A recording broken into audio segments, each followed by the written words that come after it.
किस्मत वालों को मिलता है ऐसा बेटा। ये क्या, बिना घी की दाल? सब्जी का रंग ऐसा जैसे किसी बीमार को खिला रही हो। ना नमक ना तेल मसाला। आखिर क्या कमी रखी है मेरे बेटे ने राशन पानी में, जो तुम ऐसा सड़ा गला खाना बनाकर मुझे बीमार करना चाहती हो। 30 साल होने को आए तुम्हें इस घर की बहू बने, मगर आज तक ढंग का खाना नहीं बना पाई हो। तू ना तो अपने सास ननद की ना अपने पति की पसंद बन पाई। तेरी शक्ल देखते ही हमारा दिन खराब हो जाता है। उमा देवी ने अपनी बहू सुशीला को फटकारते हुए कहा तो उनकी आंखों में आंसू आ गए, जिसे देख सुरेश जी बोले, सुशीला माँ सही कहती है। तुम्हें आज तक समझ में नहीं आया कि उन्हें कैसा खाना पसंद है। वैसे तुमसे उम्मीद भी नहीं की जा सकती, क्योंकि तुम्हें तो ये भी नहीं पता कि पति को चाय में अदरक इलायची पसंद है। भूल जाने का बहाना बनाती हो, जबकि तुम्हारी कामचोरी है। तुम्हारा मन काम में लगता ही नहीं, बस दिन भर आंसू बहाकर ऐसे जताती हो जैसे हमने तुम्हें घर में कैदी बनाकर रखा हो और बीमारी का बहाना बनाकर बिस्तर में पड़ी रहती हो। सुशीला अपने पति और सास की बात सुन चुपचाप थाली उठाकर दोबारा नमक मिर्च बढ़ा दाल में घी डाल दोबारा अपने सास के सामने रख देती। उनका मानना था सास भी तो माँ समान होती है, अगर कुछ कह भी देती हैं तो बुरा नहीं मानना चाहिए। देखा, जब तक फूहड़ बहू को 2 बातें ना सुनाओ तब तक ये कोई काम ढंग से नहीं करती। अब देखो, घी पड़ी दाल नमक मिर्च की सब्ज़ी कितनी सुंदर लग रही है। इसको तो बस मुझे गुस्सा दिलाना होता है, कहते हुए सारा खाना चट कर गईं। तभी हैदराबाद से 4 दिन की छुट्टी में आया हुआ सुशीला जी का बेटा अनुज अपने माँ के साथ रसोई में आ गया और उनके आंसू पोंछता हुआ बोला, माँ, जब तुम्हें पता है कि दादी को इतना घी तेल मसाला नहीं देना है तो तुम बोलती क्यों नहीं कि उनकी सेहत के लिए गलत है। और तो और तुम सबके लिए ही ऐसा ही खाना बनाती हो, खुद भी ऐसा ही बिना नमक मिर्च का खाना खाती हो, ताकि उन्हें ऐसा ना लगे कि घर में उनके साथ भेदभाव किया जा रहा है। हर गलत बात पर तुम्हारी चुप्पी मुझे आज तक नहीं समझ में आई माँ। अनुज ने दुखी मन से पूछा। अनुज भी अपनी माँ के हालतों से बहुत दुखी था। वो चाहता था माँ को हर सुख मिले, दादी पापा के तानों से मुक्ति मिले, मगर कैसे? हर बार की तरह सुशीला जी बोली, बेटा, औरतों की चुप्पी से ही घर बसते हैं। क्या हुआ जो मेरे बड़ों ने मुझे 4 बातें सुना दी, कहीं ना कहीं मेरी भलाई के लिए कह रहे हैं, जबकि वो अच्छे से जानती है इस तरह की तिरस्कार में उनकी कोई भलाई नहीं। सुशीला जी जब ब्याह कर आई थीं, बड़े सपने और अरमानों के साथ उन्होंने अपने पति के साथ ससुराल में कदम रखा था। सोचा था अपने गुणों और सूझबूझ से इस परिवार को अपना बना लेंगे। हर कला में कौशल थी, चाहे वो पाक कला हो, सिलाई कढ़ाई बुनाई, सभी में बेहद निपुण थी। माता पिता गर्व से कहते थे, हमारी बिटिया जिस घर की बहू बनेगी उस घर में खुशहाली छा जाएगी। यहाँ तक कि वो उमा जी के बेटे सुरेश से ज़्यादा पढ़ी लिखी थी। सुरेश ने तो सिर्फ 12वीं पास कर पिता की छोटी सी कपड़े की दुकान संभालना शुरू कर दिया। पर सुशीला जी ने स्नातक की डिग्री ले रखी थी। शायद यही बात सास उमा जी को पसंद नहीं थी। उनका सोचना था अगर बहू बेटे से ज़्यादा पढ़ी लिखी है तो कहीं बेटों को कब्जे में न कर ले और इस बात को लेकर नीचा न दिखाए कि उससे ज़्यादा पढ़ी लिखी है, कल को नौकरी भी कर सकती है। फिर क्या था, जिस दिन से सुशीला जी ने घर में कदम रखा, उमा जी ने कदम कदम पर उनके हर काम पर उंगली उठाना, हर बात पर मीन मेख निकालना शुरू कर दिया। वे कितना भी अच्छा खाना बनाकर लाती, ऐब निकाल कर थाली फेंक देती थी। सिलाई कढ़ाई बुनाई का गुण तो जैसे बक्से में ताला लगाकर कहीं छुपा दिया। हर छोटी बड़ी बात पर उन्हें नीचा दिखाना, कभी घर के मामलों में उनको शामिल न करना, पाई पाई के लिए उन्हें मोहताज कर देना।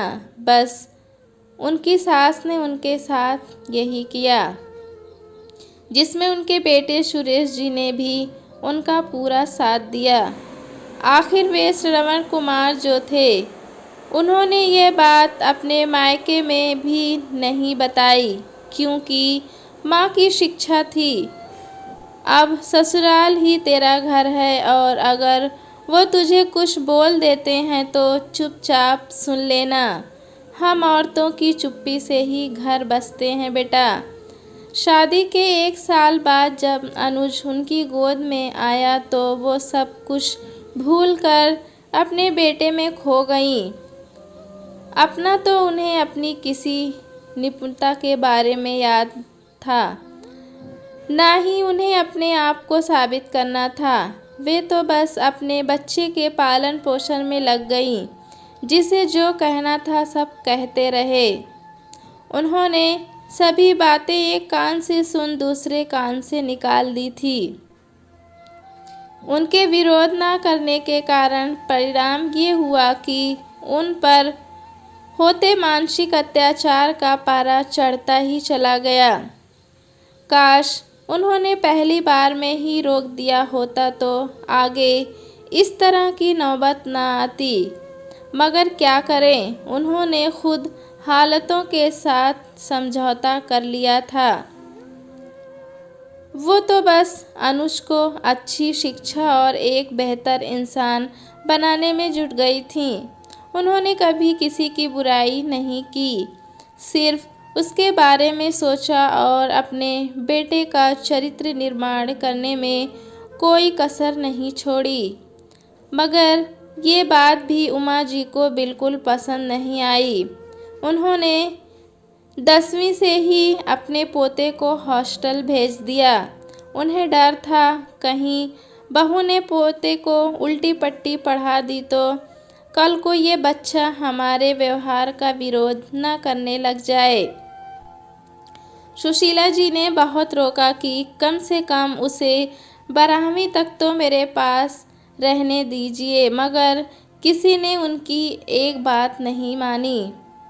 आज अनुज मल्टीनेशनल कंपनी में अच्छी पद पर स्थापित है। इस बात से ही सुशीला जी का सर हमेशा गर्व से ऊंचा रहता है। दूसरे दिन माँ के चिल्लाने की आवाज़ सुन अनुज उनके कमरे की तरफ भागा तो देखा माँ ज़मीन पर अपना हाथ पकड़े रो रही थी।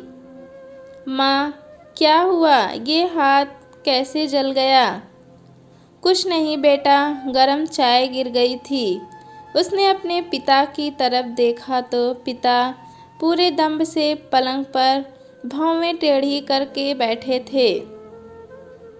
उन्हें अपनी पत्नी के दर्द से कोई मतलब नहीं था, जबकि सच्चाई ये थी कि चाय में अदरक न होने के कारण सुरेश जी ने गरम चाय का कप गुस्से से उनके हाथों पर फेंक दिया।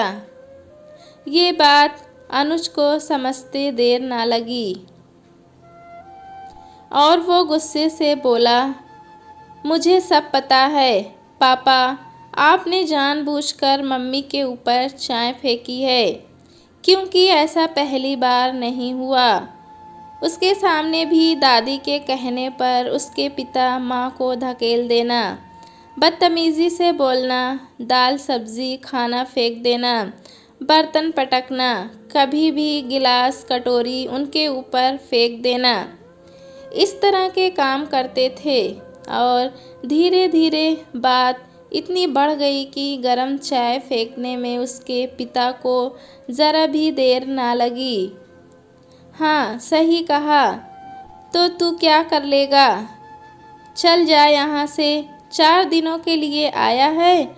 हम पति पत्नी के बीच में दखल देने की तुझे कोई ज़रूरत नहीं है।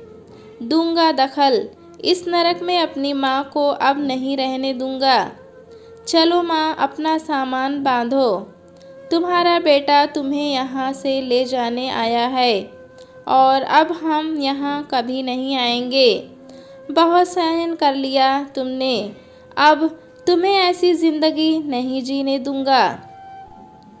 बोल उनके हाथों की मरहम पट्टी की और उन्हें उठाकर अपने कमरे की तरफ ले जाने लगा। हाँ हाँ, ले जाओ। वैसे भी इस औरत को कहीं भी ले जाओ, गंवार ही रहेगी। इसको आखिर आता ही क्या है? देखना, 4 दिन बाद तू भी इसे यहीं छोड़ जाएगा। अहंकार के साथ सुरेश जी बोले। सुशीला जी ने बहुत मना किया, मगर इस बार अनुज अपनी बात पर अड़ गया था। उन्हें अपने साथ हैदराबाद ले गया। वहाँ पर उसने अपनी माँ को बहुत अच्छे से रखा, उन्हें लोगों से मिलने जुलने के लिए प्रेरित किया। धीरे धीरे सुशीला जी ने कई सहेलियाँ बना ली, कुछ समूह से जुड़ गईं जहाँ पर गरीब लड़कियों को शिक्षा और आत्मनिर्भरता के गुण सिखाए जाते थे। वहीं सिलाई केंद्र में उन्होंने सिलाई सिखाना शुरू किया। इस तरह से उन्हें पता चला कि वो अभी तक अपने साथ कितना गलत कर रही थीं। चुप्पी से घर नहीं भले ही बसते होंगे, लेकिन ना बोल के घुटने से अपना मनोबल तो घटता है। हम औरतें अंदर ही अंदर हर दिन टूटती हैं। इस तरह की शिक्षा उन लड़कियों को देने लगी कि अपने हक के लिए लड़ो। कोई आपके साथ गलत करे, चुप नहीं रहना है। उनके अंदर बहुत आत्मविश्वास आ गया। अब वो पहले वाली सुशीला जी नहीं रहीं। सब कुछ बेटे की वजह से मुमकिन हो पाया। इधर सुरेश जी अहंकार में जी रहे थे। उन्हें गलत फहमी थी कि उनकी माँ और परिवार जन की उनकी जिंदगी है। पत्नी तो सिर्फ भोग उपयोग की वस्तु थी। 6 महीने के अंदर ही उन्हें सुशीला जी की अहमियत समझ में आने लगी। घर में खाना वाली कैसा भी खाना बना जाती थी, कोई उनकी ऊंची आवाज़ सुनने वाला नहीं था। बहनें, जिनके लिए सुशीला जी को हमेशा लज्जित किया जाता था, घर में आना पसंद नहीं करती थी। वो कहती, अब हम उस भूत बंगले में आकर क्या करेंगे। उमा देवी ऐसा सदमा सहन नहीं कर पाई तो चल बसी। जब सुशीला जी और अनुज पहुँचे तो सुरेश जी हाथ जोड़कर सुशीला से माफ़ी मांगते हुए बोले, मुझे माफ़ कर दो। मेरी सारी अकड़ निकल चुकी है। मुझे समझ में आ गया है कि तुम गलत नहीं थी। माँ की सोच गलत थी। माँ ने तुम्हें हमेशा नीचा दिखाने की कोशिश की और मैंने कभी तुम्हारा बचाव नहीं किया। ये मेरी सबसे बड़ी गलती थी। हमेशा गलत का साथ दिया, मगर मुझे इस बात की खुशी है कि तुम्हारे बेटे ने तुम्हें तुम्हारी जगह दिलवाई। मुझे माफ़ कर दो और वापस लौट आओ। अब यही विनती है। आपकी जब गलती कभी नहीं थी तो माफ़ी कैसी, मगर आज आप मुझसे रुकने का ना बोलिएगा। मैंने स्वाभिमान के साथ जीना सीख लिया है। अब मुझे वही ज़िंदगी चाहिए। हाँ पापा, आप चाहें तो हमारे साथ चल सकते हैं, मगर माँ को अब मैं यहाँ नहीं रहने दूँगा। यहाँ रहकर माँ को पुरानी बातें याद आती रहेंगी और वह परेशान हो जाएंगी। अपने बेटे की बात सुन सुरेश जी बोले, वाह बेटा, आज तूने मेरा सिर गर्व से ऊंचा कर दिया। अच्छा ही हुआ तू अपने पिता के जैसा निर्दयी ना हुआ। ये तेरी माँ के लिए ही संस्कार हैं। तेरी खुद की समझ है, तूने सही फैसला लिया। मैं भी तेरे साथ चल तुझसे कुछ सीखना चाहता हूँ। बोल। सुरेश जी भी अपना सामान बांध अपनी पत्नी के पीछे पीछे चल दिए नए सफ़र पर खुशी खुशी। दोस्तों, कहानी कैसी लगी हमें कमेंट में ज़रूर बताएं। चैनल पे नए हैं तो एक लाइक और सब्सक्राइब करना ना भूलें।